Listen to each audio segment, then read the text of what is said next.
السلام علیکم ورحمۃ اللہ وبرکاتہ۔ آج اللہ تعالیٰ کے فضل و کرم، اس کی توفیق اور عنایت سے 70ویں رات ہے اور نماز تراویح میں 18واں سپارہ آج پڑھا ہے۔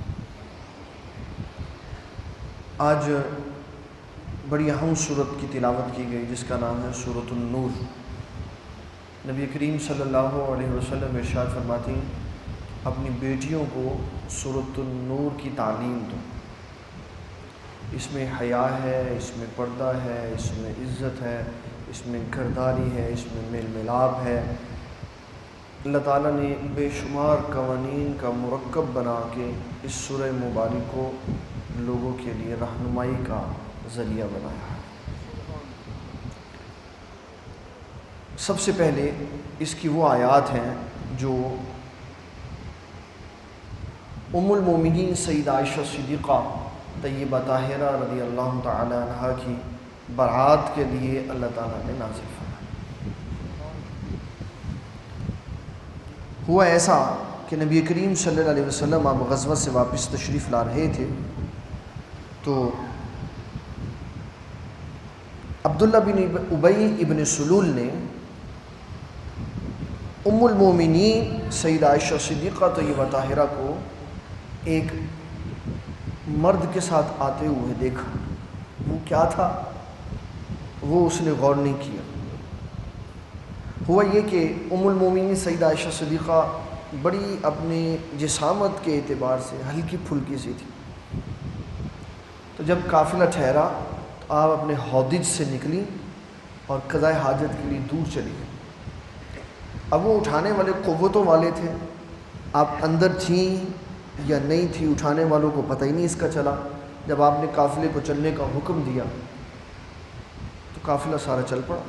انہوں نے ہودج زمین سے اٹھا کے سواری کے اوپر رکھا۔ اب ان کو یہ محسوس ہی نہیں ہوا کہ بی بی عائشہ صدیقہ اندر نہیں۔ رسول اللہ صلی اللہ علیہ وسلم نے ایک صحابی جو بوڑھے ضعیف العمر حضرت صفوان، ان کی یہ ڈیوٹی لگائی ہوتی تھی کہ جب قافلہ چلا جائے تو آپ نے اس ساری جگہ کی چیکنگ کرنی ہے جہاں قافلہ بیٹھا ہوا ہے، کسی کا کوئی سامان گر گیا ہو تو آپ نے لے کے ہم تک پیچھے آتا تھا۔ اب سیدہ عائشہ صدیقہ طیبہ طاہرہ رضی اللہ تعالیٰ عنہ جب قضاء حاجت سے واپس آئیں تو قافلہ سارا جا چکا۔ آپ کو پتہ تھا رسول اللہ صلی اللہ علیہ وسلم نے ایک صاحب کی ڈیوٹی لگائی ہے، جب وہ آئیں گے تو میں قافلے کے ساتھ مل جاؤں۔ تو آپ اسی جگہ پہ جہاں آپ کی اونٹنی تھی آ کے بیٹھے۔ نیند کا غلبہ ہوا، اب زمین پہ لیٹ کے سو گئے۔ یہ آیت، یہ واقعہ آیات پردہ کے بعد کا ہے۔ آیت پردہ سے پہلے حضرت صفوان نے ام المومنین سیدہ عائشہ صدیقہ کو دیکھا ہوا تھا۔ اب جب انہوں نے بی بی عائشہ صدیقہ کو سوئے ہوئے دیکھا، انہوں نے بلند آواز سے پڑھا انا للہ و انا الیہ راجعون، تو آپ فوری نیند سے بیدار ہوئی۔ آپ نے اپنے پردے کو درست فرمایا، انہوں نے سواری نیچے کی، بی بی عائشہ صدیقہ اس پہ بیٹھی اور حضرت صفوان رضی اللہ عنہ بی بی عائشہ کو لے کے قافلے میں پہنچ گئے۔ جب عبداللہ بن ابی بن سلول نے بی بی عائشہ صدیقہ کو ایک غیر بندے کے ساتھ جو آپ کے باپ سے بھی بڑی عمر کا تھا اس کے ساتھ آتے ہوئے دیکھا تو خبث باطنی جو اندر گندگی تھی اس کو باہر نکالتے ہوئے ام المومنین سیدہ عائشہ صدیقہ پر تہمت لگائی اسے، معاذ اللہ ثم معاذ اللہ، جس کو قرآن ماں کہہ رہا ہو اس کے اوپر تہمت لگائی۔ نبی کریم صلی اللہ علیہ وسلم نے غزوہ سے واپس جا کر بالکل خاموشی اختیار، کوئی نہیں بول، بی بی عائشہ صدیقہ کو ان کے والد گرامی کے گھر بھیج دیا۔ بالکل خاموشی، لوگ شور مچا رہے ہیں، 1 سے 2، 2 سے 3، 3 سے 4 بات پھیلتی جا رہی۔ ہاں بھائی سنا پھر وہ کیا ہوا، وہ پتہ ہے لشکر میں کیا ہوا، پتہ ہے غزوہ سے واپسی پہ کیا ہوا، بات عام ہو گئی۔ نبی کریم صلی اللہ علیہ وسلم نے عمر بن خطاب سے کہا عمر بتاؤ تیری ام المومنین سیدہ عائشہ صدیقہ کے بارے میں کیا رائے ہے؟ عرض کی حضور میرا تو یہ یقین ہے کہ اللہ تعالیٰ آپ کا زمین پہ سایہ نہیں پڑنے دیتا کہ کسی کا ناپاک پاؤں اس کے اوپر نہ آ جائے۔ آپ کے نکاح میں ناپاک عورت کیسے اللہ داخل فرما سکتی؟ کہ حضور میری بیوی عائشہ صدیقہ طیبہ طاہرہ رضی اللہ تعالیٰ عنہ کے بارے میں بڑی واضح سی بات ہے، آپ پاکیزہ ہیں، طیبہ ہیں، طاہرہ ہیں، یہ منافقوں کی طرف سے الزام لگا۔ حضرت سیدنا عثمان غنی رضی اللہ عنہ سے عثمان تیری کیا رائے ہے؟ کہ حضور اللہ تعالیٰ نے آپ کے جسم پہ کبھی ناپاک مکھی نہیں بیٹھنے دی، تو ناپاک عورت کیسے آپ کے نکاح میں آ سکتی؟ آپ صلی اللہ علیہ وسلم خاموشی سے سنتے۔ اب وہ منافق جناب بار بار بات تیز کریں، 40 دن، کتنے دن؟ 40 دن اللہ نے کوئی آیت نہیں نازل فرمائی۔ اس میں بڑے بڑے جید قسم کے صحابہ وہ بھی شکار ہو گئے غلطی کا، جن میں نعت خوان مصطفیٰ کریم صلی اللہ علیہ وسلم حضرت حسان بن ثابت بھی پھنس گئے، حضرت مصطفی بھی پھنس گئے، وہ بھی منافقوں کی بات کے اندر آ گئے تھے، مخلص بات کے اندر آ گئے۔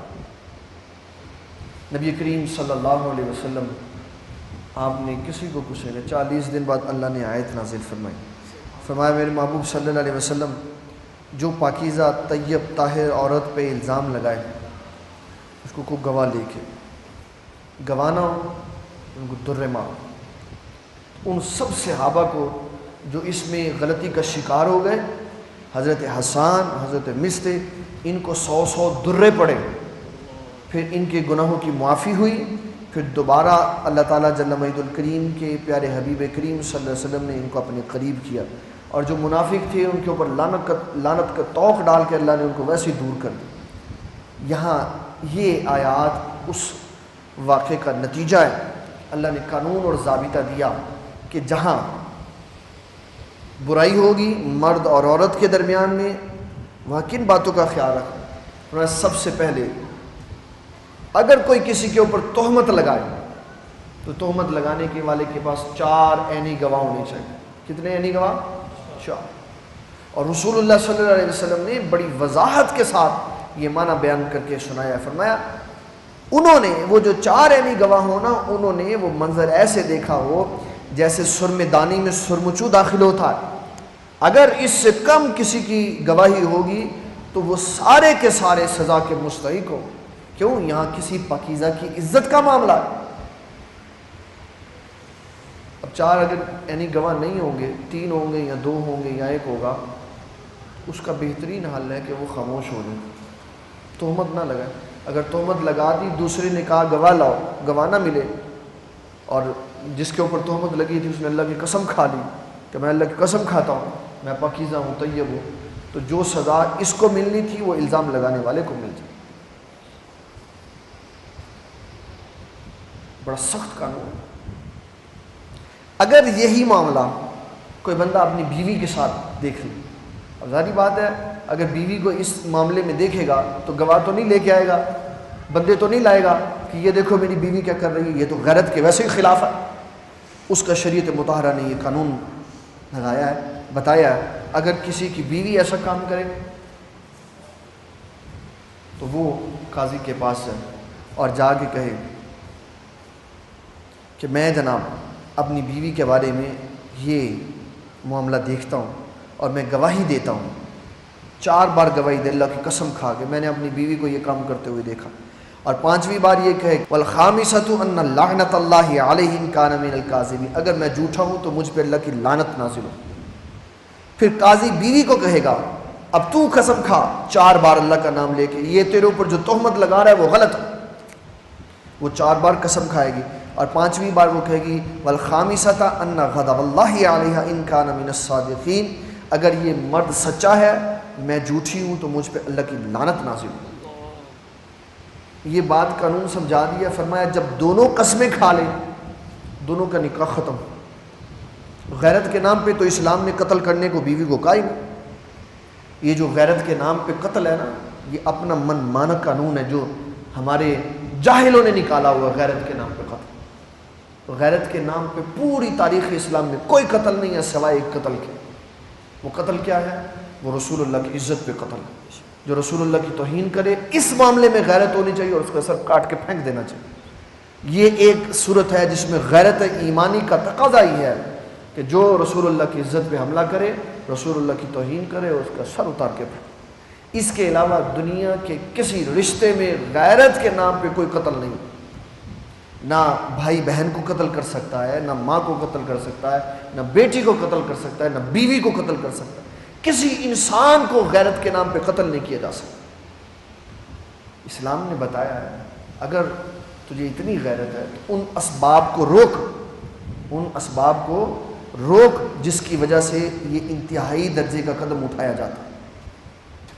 مجھے اچھی طرح یاد ہے جب گورنمنٹ آف پاکستان کی طرف سے جامعات کی طالبات کو لیپ ٹاپ دیے گئے، اس میں ہمارے جامعہ یوسفیہ کی ہونہار طالبات بھی تھی، تو ان کے ساتھ بحیثیت خادم وہاں اس پروگرام میں جانے کا موقع ملا جہاں تنظیم المدارس اہل سنت پاکستان کے صدر حضرت علامہ مولانا مفتی منیب الرحمان اس کی نگرانی کر رہے تھے، اور انہوں نے اپنے ہاتھوں سے ان ہونہار طالبات کو یہ تحفے دیے۔ تو اس میں انہوں نے ایک بات بڑی بہت ہی انتہائی درجے کی باکمال بات کی۔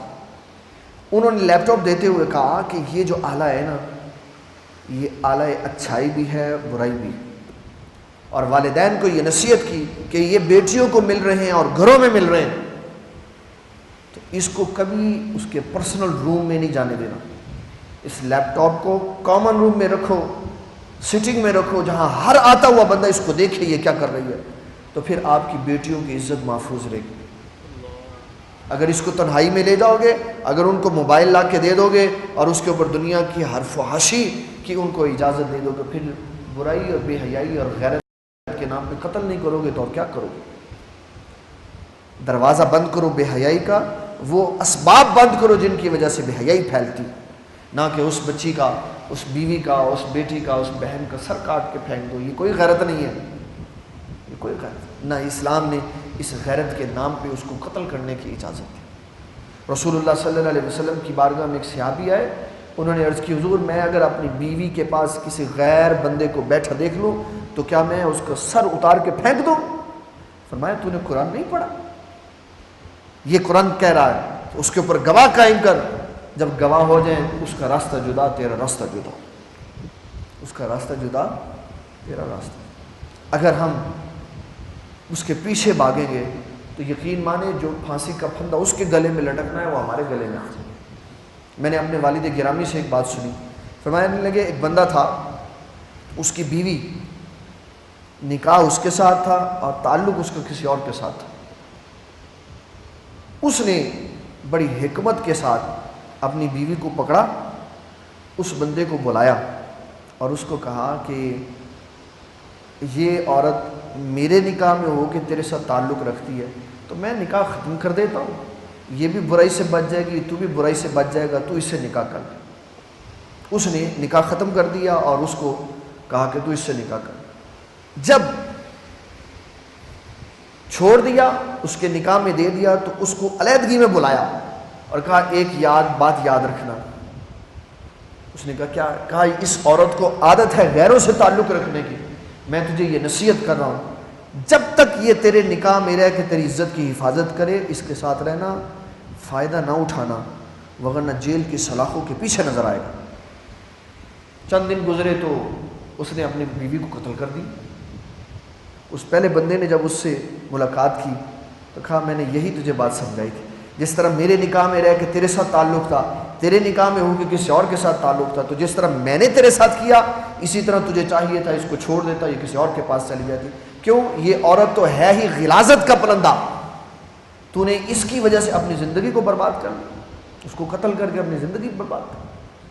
اسلام نے غیرت کے نام پہ کسی کو قتل کرنے کی اجازت نہیں دی، بالکل صاف واضح قانون ہے، غیرت کے نام پہ کوئی قتل نہیں، غیرت کے نام پہ کوئی قتل، پورے اس کے قوانین اور ضابطے رکھے۔ اگر کسی کی بہن کسی کے ساتھ نکاح کا ارادہ رکھتی ہے تو پہلے یہ پتہ کرو کہ یہ اس تک پہنچی کیسے ہے، کہاں قانون سازی میں غلطی رہ گئی، کہ کہاں سے راستہ کھلا رہ گیا جہاں سے وہ بندہ یہاں اس کے قریب آ گیا۔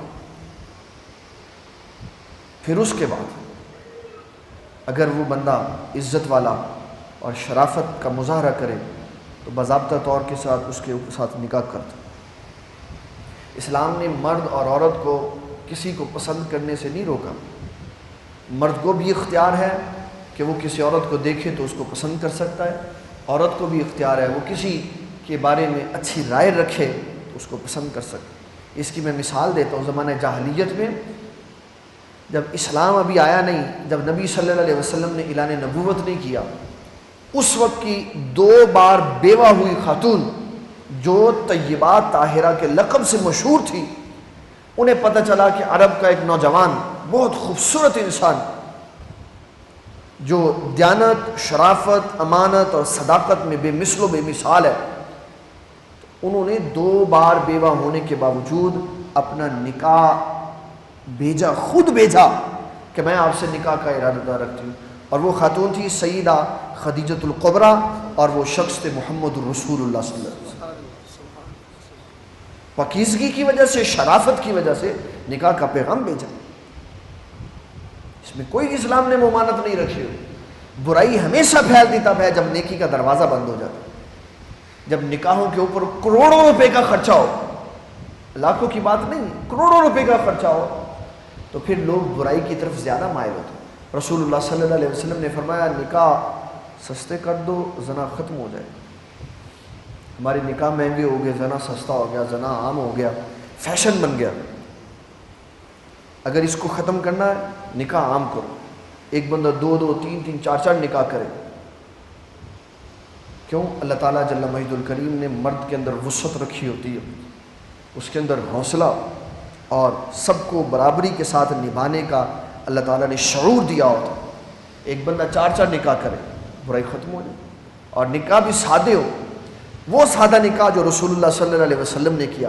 امام بخاری نے بخاری شریف میں لکھا ہے، ایک غزوہ سے واپسی رسول اللہ صلی اللہ علیہ وسلم نے نکاح کیا، شب زفاف کے بعد صبح ہوئی، آپ نے صحابہ سے فرمایا تمہارے پاس کچھ کھانا بچا ہوا ہے؟ جی حضور ہے۔ آپ نے فرمایا جس کے پاس جو کچھ ہے وہ لا کے دسترخوان پہ رکھ دے۔ سب صحابہ کے رات کے کھانے کو رسول اللہ صلی اللہ علیہ وسلم نے منگوایا، دسترخوان پہ رکھا، دسترخوان بچ گیا، آپ نے فرمایا جاؤ سارے ہاتھ دھو کے آؤ، سب ہاتھ دھو کے آئے، آپ نے فرمایا کھاؤ، حاضی ولیمۃ رسول اللہ، یہ رسول اللہ کا ولیمہ ہے۔ سادگی سے ولیمہ ہو۔ پاکستان، تحریک پاکستان کے ایک بڑے عظیم انسان جنہوں نے پاکستان کی بنیادوں میں اپنا خون ڈالا ہوا ہے، یہاں اوپر ان کا نام لکھا ہوا، پیر سید جماعت علی شاہ، آپ کے صاحبزادے کا نکاح ہوا نماز عصر کے بعد، نماز عصر پڑھ کے آئے، آپ نے فرمایا وہ بیٹے آپ کا نکاح کر دیں، تو کہنے لگے ابا جان اگر آپ اجازت دیں تو میں نیا سوٹ پہنا۔ فرمایا بیٹے جس سوٹ میں نماز ہو جاتی ہے اس میں نکاح بھی ہو جاتا ہے۔ یہ اسلام کی سادگی کہ جس سوٹ میں، جس لباس میں نماز ہو سکتی ہے اس میں نکاح بھی ہو سکتا ہے۔ اسلامی سادگی کا قائل ہے۔ جب پاکستان میں یہ سادگی قائم ہوگی تو یقین مانے پاکستان کی جڑ سے زنا نکل کے باہر چلا جائے۔ لوگ ایسے ہی غلط مشورے دیتے ہیں، میں نے دیکھا ہے میڈیا کے اوپر بیٹھ کر بڑے بڑے اپنے آپ کو عالم کہلانے والے کہتے ہیں جی بیوی ایک رکھو، نکاح جتنے مرضی کرو، اور جس سے نکاح کرو گے وہ بیوی ہوگی، جس سے نکاح کرو گے وہ بیوی ہوگی، وہ لونڈی اور غلام نہیں ہوگی۔ 4 بیویاں رکھو اور ان کے ساتھ اچھا برتو، ان کو اچھا کھلاؤ، اچھا پلاؤ، تاکہ پتہ چلے کہ اسلام میں وسعت کتنی ہے۔ جس کے پاس وسعت ہے وہ ایک نکاح کر کے 2 بچے پیدا کر کے بعد ختم کر دیتا، کہتا ہے مجھے ضرورت نہیں ہے اس کی۔ اس کو چاہیے جس کے پاس مال کثیر ہے، اس کی بیویاں بھی زیادہ ہونی چاہیے، اس کے بچے بھی زیادہ ہونے چاہیے، تاکہ ایک صحت مند معاشرہ ترقی پا سکے۔ اسلام نے شادیوں سے روکا نہیں، شادیاں زنا کو ختم کرتی ہیں۔ اسلام نے حکم دیا جب بچہ بالغ ہو جائے تو باپ کو چاہیے اس کا نکاح کر دے۔ اگر بالغ ہونے کے بعد باپ اپنے بیٹے کا نکاح نہیں کرتا، وہ جتنے برے کام کرے گا سب کا گناہ باپ کے کھاتے میں ڈالا جائے۔ اس کو شعور نہیں تھا کہ اپنے بیٹے کا نکاح کر دے۔ پوری تاریخ پڑھ کے دیکھیں، نبی صلی اللہ علیہ وسلم کی صاحبزادی بی بی سیدہ فاطمہ الزہرا سیدۃ النساء، آپ جب 13 سال کی ہوئی، نبی صلی اللہ علیہ وسلم نے آپ کا نکاح سیدنا علی المرتضیٰ سے کر دیا۔ کتنی سال کی؟ 13 سال کی، جوان ہو گئی، بالغ ہو گئی تو نکاح کر دی۔ 6 بچے آپ نے پیدا کیے، 3 لڑکے 3 لڑکی۔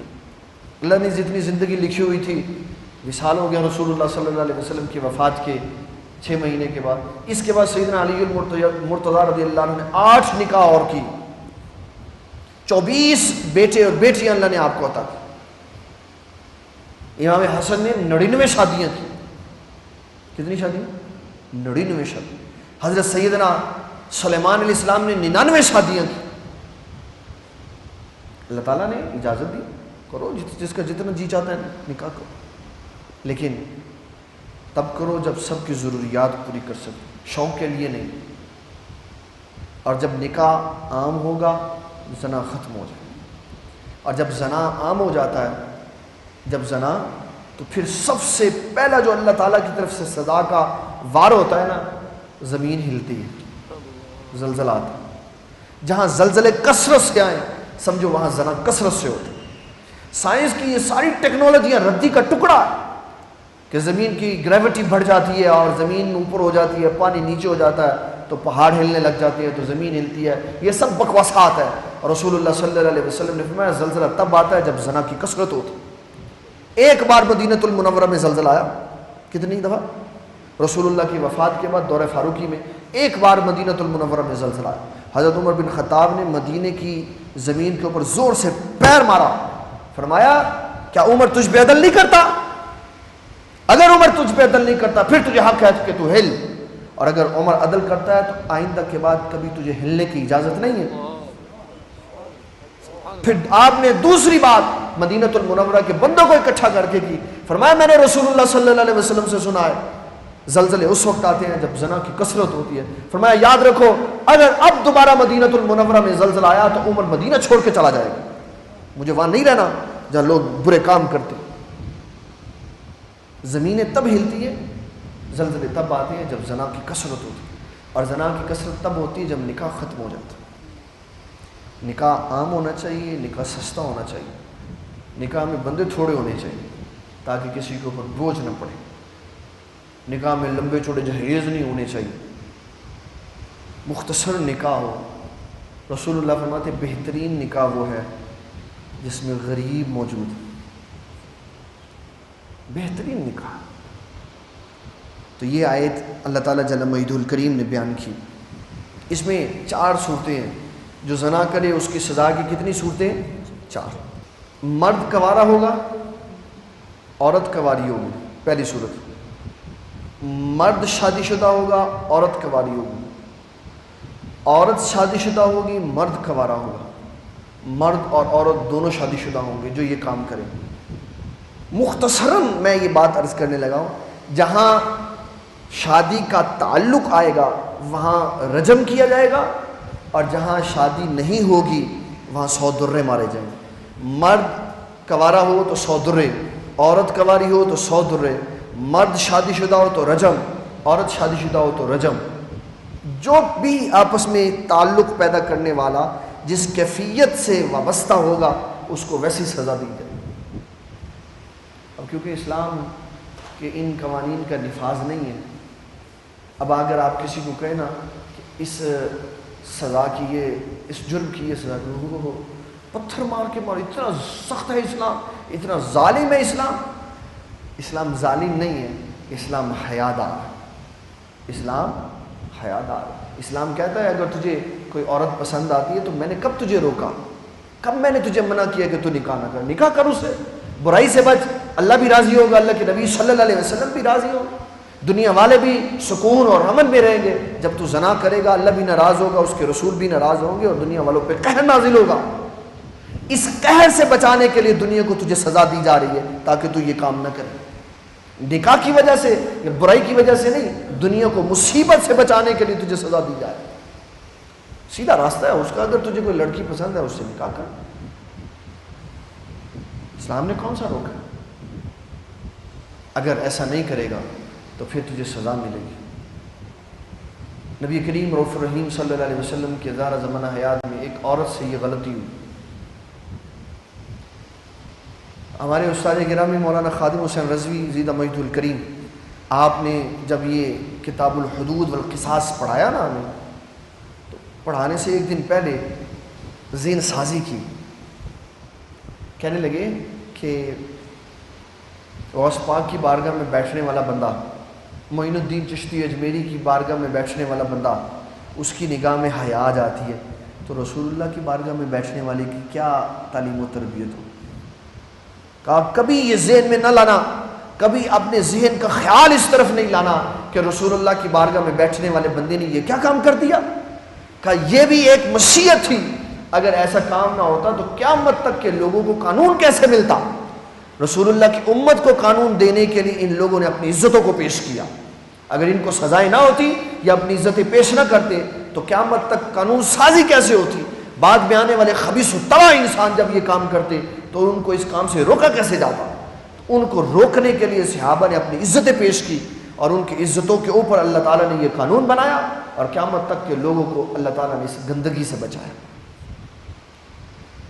ایک عورت سے یہ کام ہوا، امید سے ہو گئی، رسول اللہ کی بارگاہ میں آئی، کہنے لگی حضور غلطی ہو گئی مجھ سے، میں چاہتی ہوں کتاب اللہ کے مطابق مجھے پاک کر دیں۔ وہ چاہتی تھی مجھے سزا ہو، میں پاک ہو جاؤں، میں اللہ کی بارگاہ میں شرمندہ رہوں۔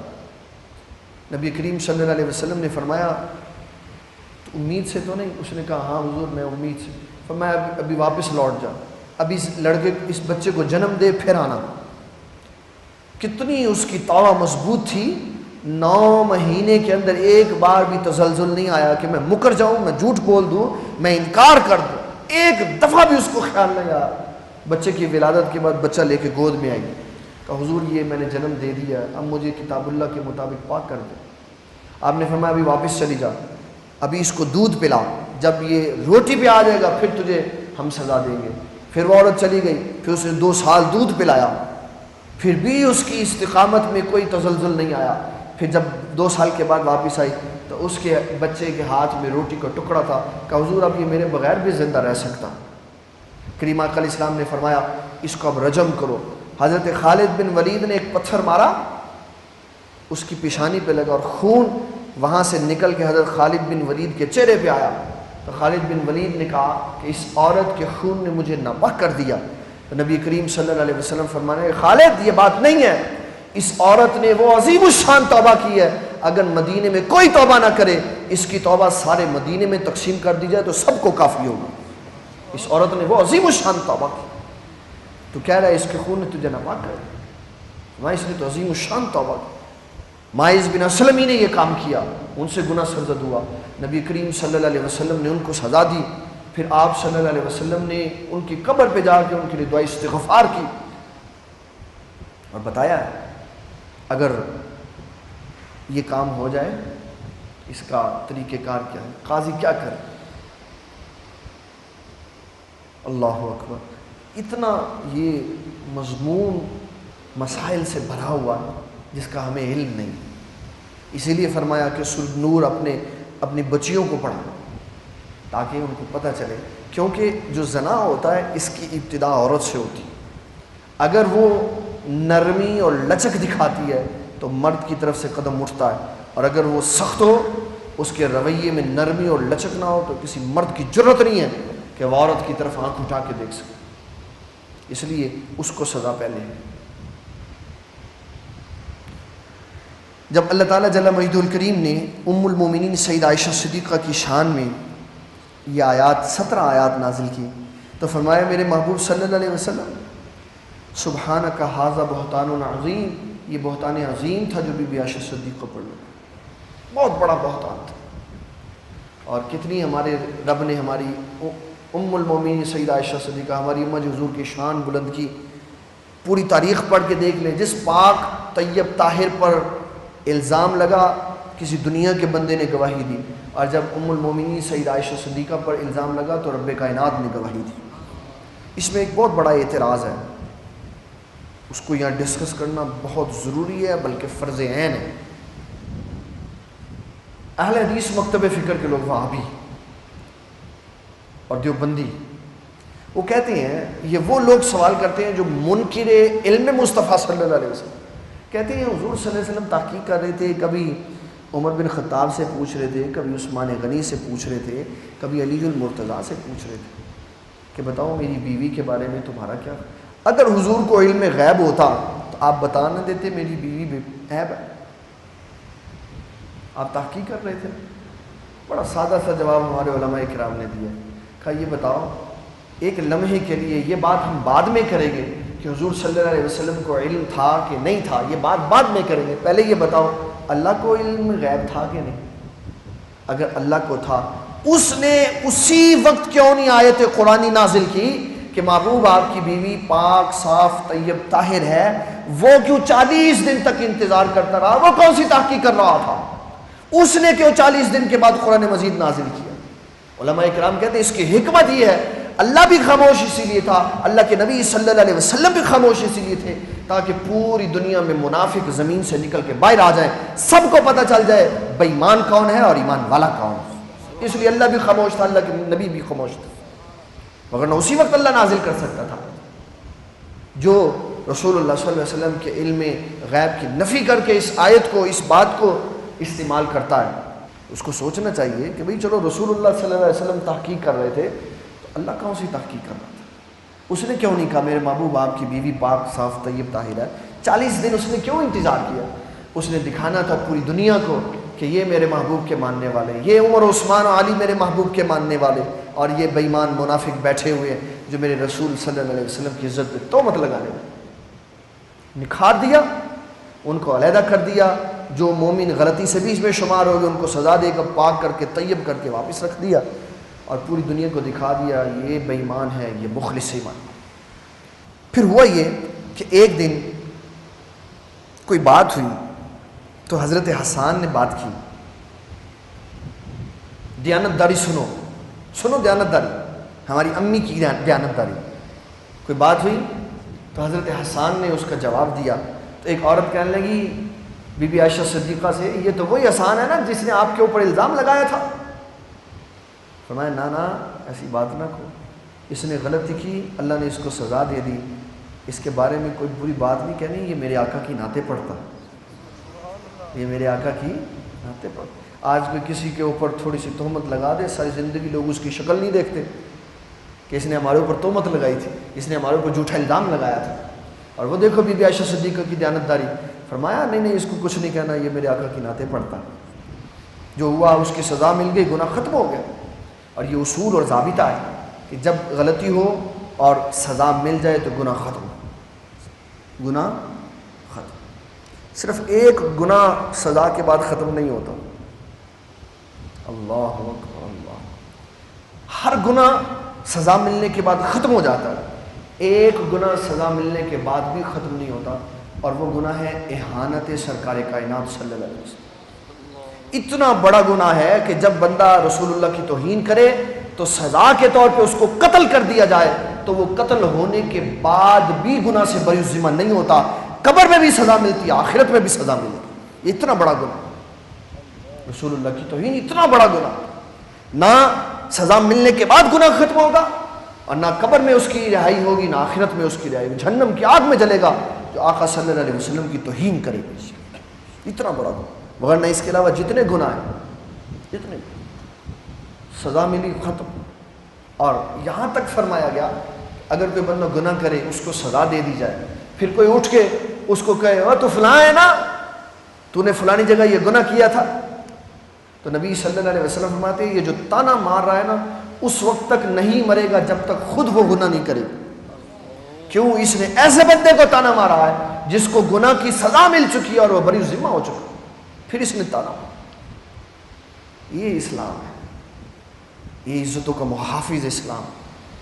ہم پتہ نہیں کہاں رہتے ہیں، ہم کون سی بستی کے رہنے جہاں پتہ ہی نہیں ہمیں اسلام کس چیز کا نام۔ یہ ایک بڑی لمبی سی بات ہے جس کے بارے میں اسلام ہمیں بار بار سمجھا رہا ہے کہ کس اصول اور ضابطے کے ساتھ تم نے دنیا میں چلا۔ صرف اسی آیت کو میں واضح کر رہا ہوں کہ جو بندہ مرد اور عورت ایسا کرے ان کو اللہ تعالیٰ نے یہ سزا دی ہے کہ کنوارے ہوں گے تو کوڑے ماریں گے، شادی شدہ ہوں گے تو رجم کر دیں گے۔ ایک سزا اور بھی ہے، ایک سزا اور بھی، وہ کیا ہے؟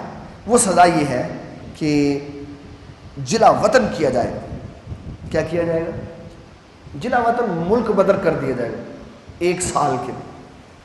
پھر یہ سزا عمر بن خطاب نے ختم کر دی۔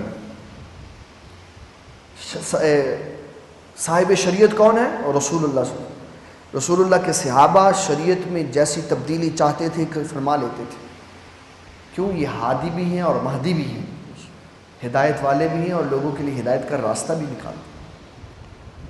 آپ رضی اللہ عنہ کے زمانے میں ایک بندے نے یہ کام کیا، آپ نے 100 درے مارے اور اس کو مدینہ المنورہ سے نکال دیا باہر، فرمایا نکل جا باہر، 1 سال تک جب تو دوسرے ملکوں میں رہے گا، دھکے کھائے گا، تجھے اسلام کی یاد آئے گی، پھر تجھے واپس لے کے آئے۔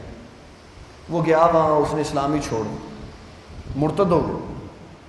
عمر بن خطاب نے مجلس شورا میں یہ بات کی کہ یہ اس سزا میں تبدیلی ہونی چاہیے، ملک بدل نہیں کریں گے، سزا دیں گے، اپنے ملک میں رکھ کے اس کو بندے کا پتر بنائیں گے۔ پھر انہوں نے اس سزا کی شک کو باہر نکال دیا اور کہا اب جو کوئی ایسا کام کرے گا اس کو 100 درے تو لگیں گے، لیکن ملک بدل نہیں کیا جائے گا، ملک پہ رکھا جائے گا۔ یہ اسلام ہے، ہمیں سکھا رہا۔ حضرت سیدنا عمر بن خطاب رضی اللہ عنہ نے اپنے دور خلافت میں ایک مرد اور عورت کو برائی کرتے ہوئے دیکھا۔ صبح آپ نے مجلس میں کہا کہ میں نے ایسے ایسے رات کو فلاں بندے کو فلاں عورت کے ساتھ دیکھا ہے، تو کیا خیال ہے؟ کچھ نے کہا کہ آپ ان کو سزا دے سکتے ہیں، آپ امیر المومنین ہیں۔ سیدنا علی المرتضیٰ کھڑے ہوئے، کہا حضرت جناب والا، اسلام کہہ رہا ہے کہ جب آپ کسی پاکیزہ مرد اور عورت کی عزت پہ بات کرنا چاہیں، آپ کے پاس 4 عینی گواہ ہونے چاہیے۔ کتنے؟ 4 عینی گواہ۔ اگر آپ کے پاس 4 عینی گواہ ہیں تو پھر بات کریے گا، پھر ان کو بلائیے گا، پھر ان کو یہ کہیے گا، اگر نہیں تو خاموشی سے بیٹھ جائیں۔ اگر آپ نے ان کو بلا لیا، ان کے اوپر بات کی، انہوں نے آگے سے اللہ کی قسم کھا کے جھوٹ بول دیا، تو جو 100 درے آپ نے ان کو مارنے ہیں وہ آپ کو کھانے پڑ جائیں گے۔ اتنے دلیر تھے حضرت سیدنا علی المرتضیٰ، 100 درے آپ کو کھانے پڑ جائیں گے۔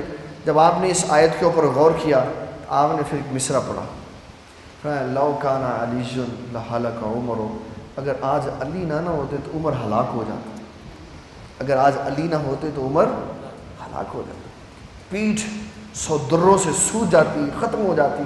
تو فرمایا آج اگر علی نہ ہوتے تو عمر ہلاک ہو۔ یہ اسلام کے عظیم لوگ تھے جو رشتہ داریاں اور تعلق داریاں نہیں دیکھتے تھے، رسول اللہ کا قانون دیکھتے تھے۔ اللہ تعالیٰ ہمیں دین کا فہم عطا فرمائے۔ وما علینا الا البلاغ۔